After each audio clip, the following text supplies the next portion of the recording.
창세기 42장은 7년 대풍년이 끝나고 드디어 7년 대흉년이 들기 시작했을 때를 배경으로 하고 있습니다. 이때 애굽은 요셉의 지도 아래 7년 동안 준비를 잘 했기 때문에 대흉년이 들었어도 걱정하지 않았습니다. 하지만 다른 나라들의 사정은 그렇지 않았습니다. 곳곳에서 기근으로 인해 고통받고 있었고 애굽이 유일한 희망이 되었습니다. 그래서 각 나라들에서 애굽으로 사람들이 줄지어 와서 양식을 구해 가야만 했습니다. 아마도 이때 애굽은 줄지어 밀려오는 사람들을 인해서 배급제를 실시했던 것으로 보입니다. 즉 1인당 살 수 있는 곡식에 제한을 두었다는 거예요. 그러니까 한 사람이 많이 사지 못하도록 1인당 곡물 수량을 제한으로 두었다는 말입니다. 그래서 야곱의 형제들은 무려 10사람이 가요. 한 사람이 몇 사람이 대표로 간 게 아니라 10사람이 모두 가서 그 양식을 구하러 가는 겁니다. 바로 거기서 요셉과 요셉의 형들이 상봉하는 거예요. 형들에 의해 애굽으로 팔려간 지 20여 년이 흘렀을 때예요. 적어도 21년이죠. 적어도 21년. 총리가 되고 나서 7년이 흘렀죠. 풍년. 그럼 20년이죠. 총리가 13년이 흐르고 나서 했으니까. 그리고 7년 대흉년이 들기 시작한 첫 때에 만났으면 21년이고 두 번째 해에 만났으면 22년이겠죠. 어쨌든 20년이 넘은 적어도 21년이 넘은 그때 상봉하는 거예요. 하지만 형들은 요셉을 알아보지 못하죠. 요셉이 애굽의 총리가 되었을 것이라고는 상상조차 하지 못했기 때문입니다. 하지만 요셉은 형들을 단번에 알아봅니다. 그리고 지난 날 자신이 꾼 꿈을 생각하는 거예요. 형들이 자기에게 절하는 그 꿈이요. 그 꿈대로 지금 형들이 자기에게 절하고 있는 거예요. 요셉은 그 꿈 때문에 형들에게 미움을 받아서 애굽으로 팔려왔죠. 하지만 그 꿈은 지금 현실이 된 거예요. 그리고 지금 형들이 자기에게 엎드려서 절하며 머리를 조아리고 있어요. 이때 요셉의 마음은 어땠을까요? 자기의 꿈을 생각하면서 통쾌했을까요? 그렇지 않습니다. 오늘 본문 24절에 보면 요셉이 형들이 하는 말을 듣고 울었다라고 기록하고 있습니다. 여기서 울었다는 말은 히브리어 원어로 통곡했다라는 의미예요. 요셉이 통쾌했다면 통곡할 이유가 없죠. 하지만 요셉의 마음에는 형들에 대한 원한이나 미움이 다 사라져버린 거예요. 형들 때문에 애굽의 총리가 되었기 때문이죠. 원래 사람이 잘 되면요, 자기를 괴롭혔던 일도 긍정적으로 바라보게 돼 있어요. 요셉이 그런 거예요. 형들이 아니면 내가 어떻게 애굽에 와서 총리가 됐겠어요. 형들이 나를 팔은 거, 그건 사실 극악무도한 일이죠. 이런 일이 어떻게 형제간에 있을 수가 있어요. 하지만 형들이 나를 팔았기 때문에 내가 지금 이 자리에 있는 거예요. 이렇게 말하게 되는 거예요. 사람이 잘 되면 그렇게 되는 거예요. 반대로 사람이 일이 잘 안 풀리고 잘못되면요, 그에게 은혜를 베푼 것도 원망의 대상이 되는 거예요. 요셉은 애굽의 총리가 됐기 때문에 형들에 대한 악감정, 미움, 증오, 원망, 이게 다 사라져버린 거예요. 그리고 이것이 하나님의 섭리였다라고 받아들이는 거예요. 그렇기 때문에 요셉의 마음엔 더 이상 형들에 대한 미움이나 원한이 이미 다 사라져 버렸던 겁니다. 그래서 형들이 불쌍해서 통곡하는 거예요. 형들이 불쌍해서요. 연민의 마음이 생긴 거죠. 그런데 요셉이 통곡하게 된 이유가 되었던 것이 오늘 본문 21절, 22절에 이렇게 기록되어 있어요. 그들이 서로 말하되 우리가 아우의 일로 말미암아 범죄하였도다. 그가 우리에게 애걸할 때 그 마음의 괴로움을 보고도 듣지 아니하였으므로 이 괴로움이 우리에게 임하도다. 르우벤이 그들에게 대답하여 이르되 내가 너희에게 그 아이에 대하여 죄를 짓지 말라고 하지 아니하였더냐. 그래도 너희가 듣지 아니하였느니라. 그러므로 그의 핏값을 치르게 되었도다. 요셉의 형들은 20여 년 전에 22년이 흐른 지금 자기들이 요셉에게 행한 일을 기억해내는 거예요. 이제까지 그들은 그 일에 대한 죄책감조차, 일말의 죄책감조차 없었던 거예요. 동생을 노예로 팔아버리고 아버지 야곱에게 요셉이 죽었다라고 거짓말하고 아버지 눈에서 피눈물 나게 만들어 놓고서도 일말의 양심의 가책조차 느끼지 않고 있었던 거예요. 여태까지요. 20년이 지나도록이요. 20여 년이 지나도록.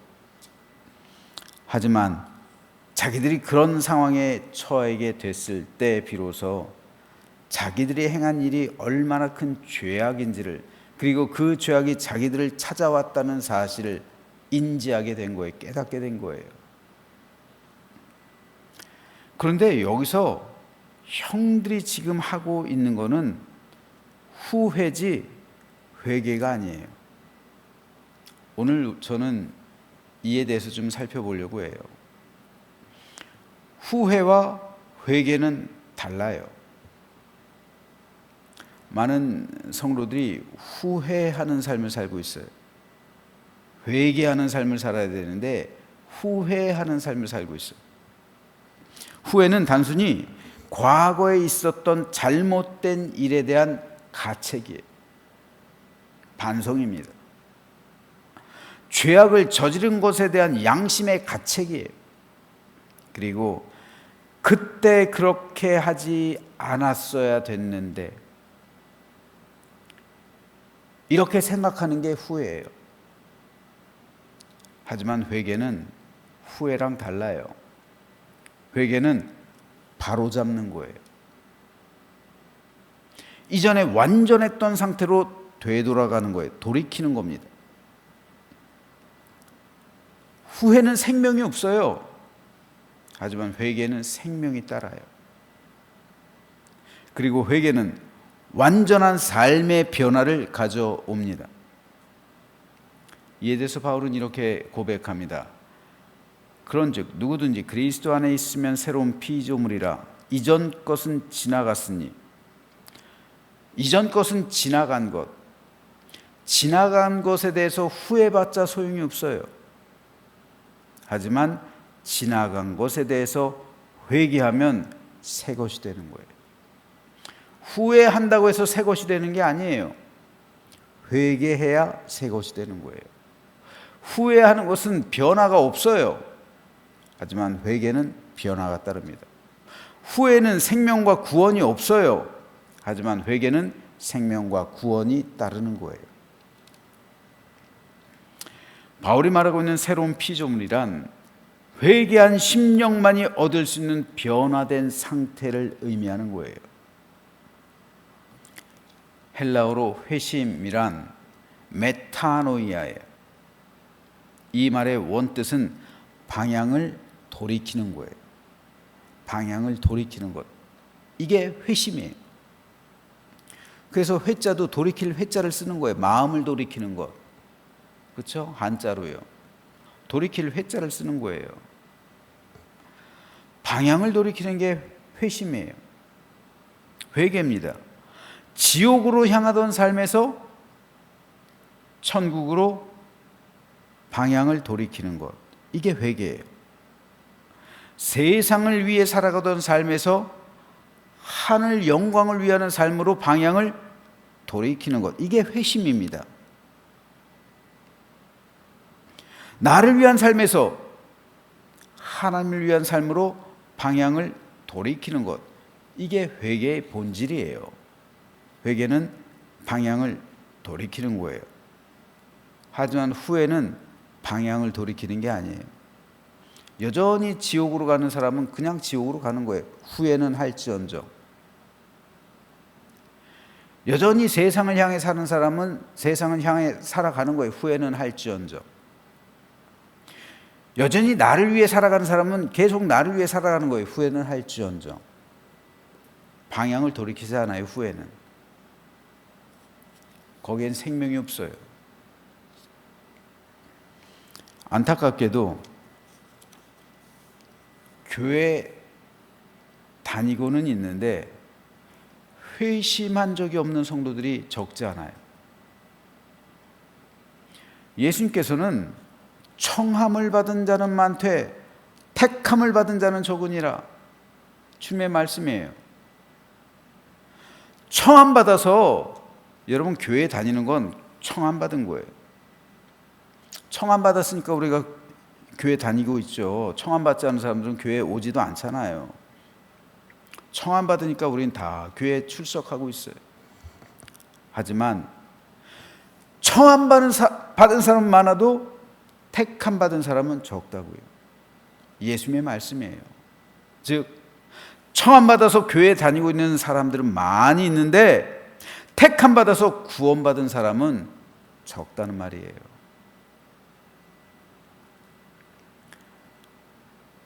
이에 대해서 예수님은 좁은 문으로 들어가라, 멸망으로 인도하는 문은 크고 그 길이 넓어 그리로 들어가는 자가 많고 생명으로 인도하는 문은 좁고 길이 협착하여 찾는 자가 적음이다.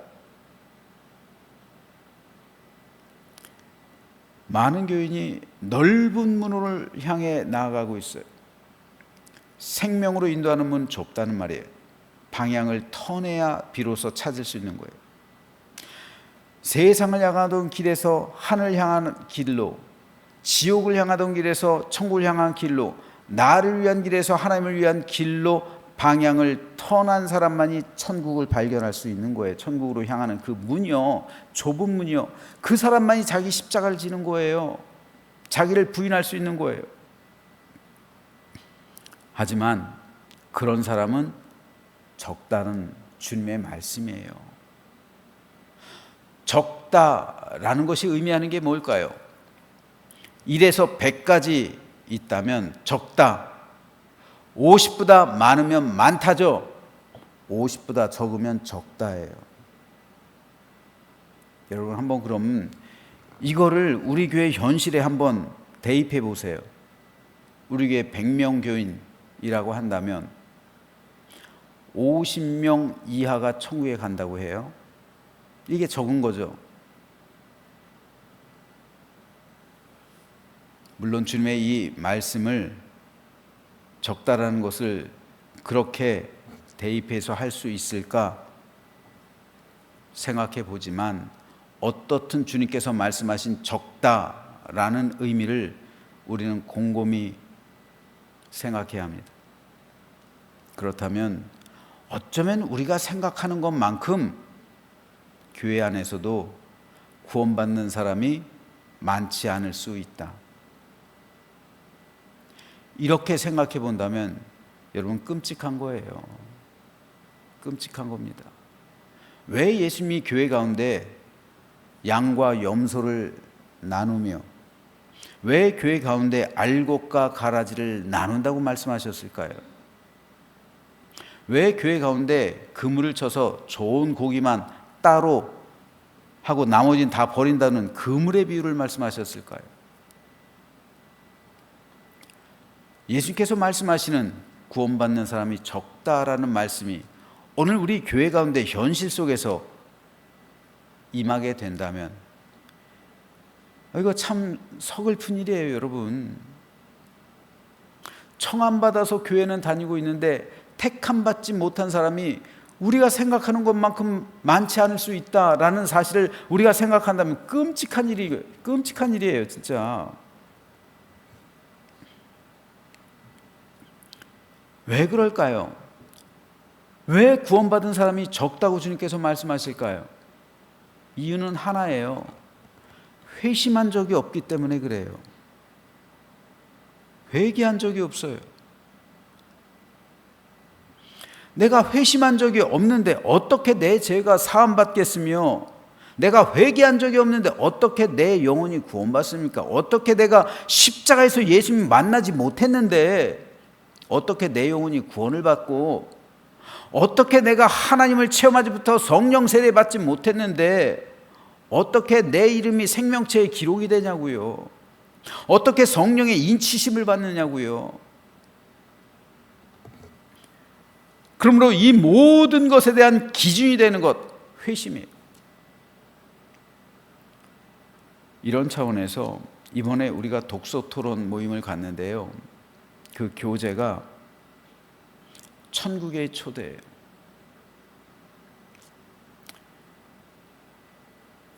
조셉 얼라인이 지은 천국의 초대.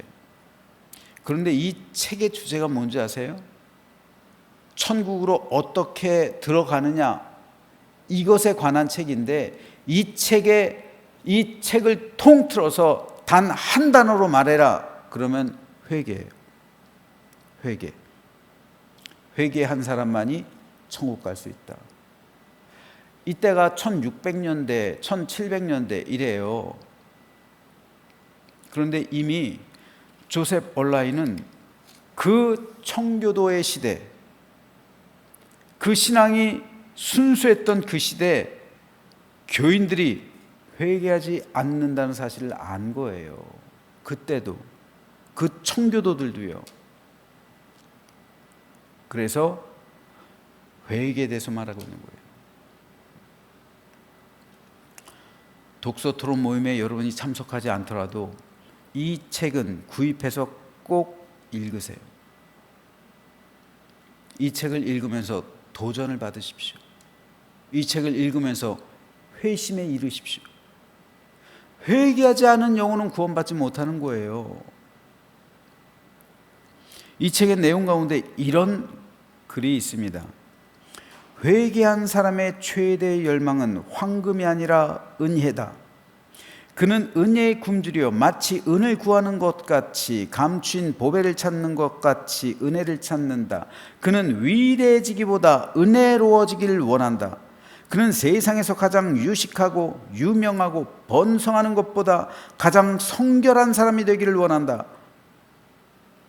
가장 성결한 사람이 되기를 원한다.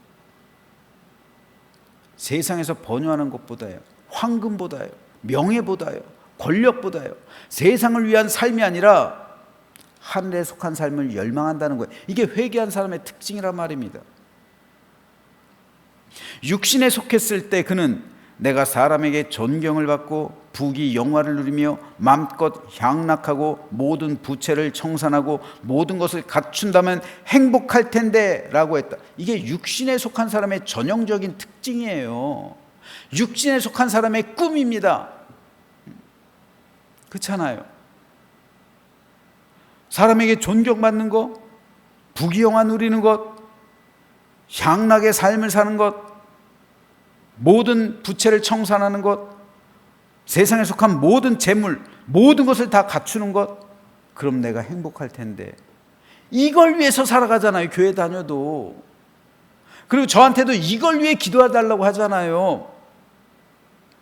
내 영혼을 위해 기도해 주십시오 라고 하는 성도보다 내 이런 것들을 위해 기도해 주십시오 라고 요청하는 성도가 많잖아요. 그러나 이제 그의 소원이 바뀌어 다음과 같이 이야기한다. 내 육신을 억제할 은혜가 있고 하나님과 교제할 수만 있다면 비록 가난하고 멸시를 받아도 행복할 텐데. 회심한 사람들은 이렇게 기도한다는 거예요. 당신의 영혼도 이렇게 부르짖고 있는가? 회개한 사람은 기뻐하는 것도 바뀐다. 하나님의 증거를 모든 부귀영화보다 사랑하게 되며 예전에는 흥미를 느끼지 못했던 주님의 율법을 즐기게 된다. 그에게는 그리스도를 생각하는 것과 주의 임재하심을 누리는 것, 주의 백성이 번영하는 것보다 더 큰 기쁨이 없다.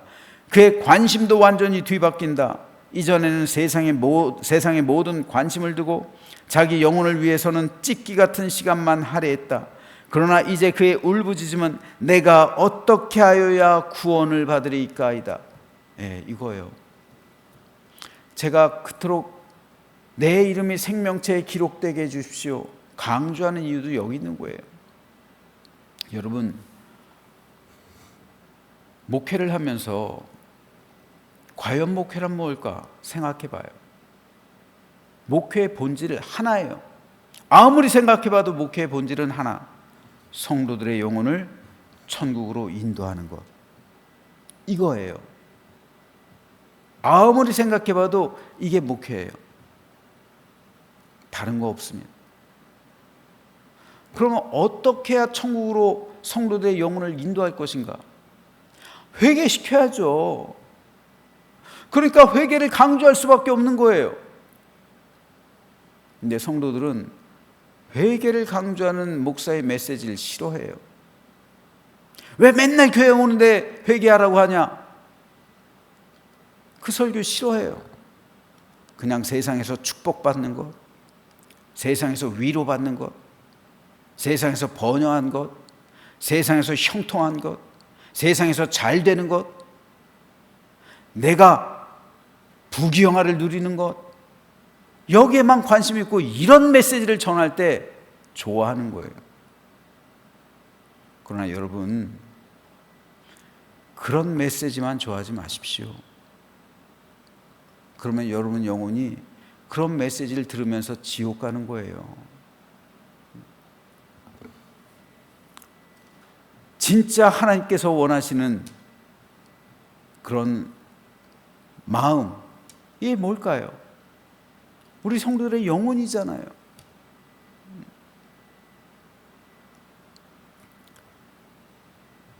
그의 가장 큰 관심사는 어떻게 영혼의 안전을 도모하는가. 이게 목회예요. 이게 어떻게 우리 성도들 영혼, 그 영혼을 안전하게 할까? 어떻게 우리 성도들의 영혼을 구원받게 할까? 그러므로 그가 두려워하는 것은 고난이 아닌 범죄하는 것이다. 하나님에게서 멀어지는 것이라고요. 저는 저와 여러분 모두가 요셉의 형들처럼 지난 날을 단순하게 후회하는 삶이 아니라 하나님 앞에서 회개하는 삶을 살아가게 되기를 소망합니다. 회심해야 돼요. 그래야 우리가 구원받습니다.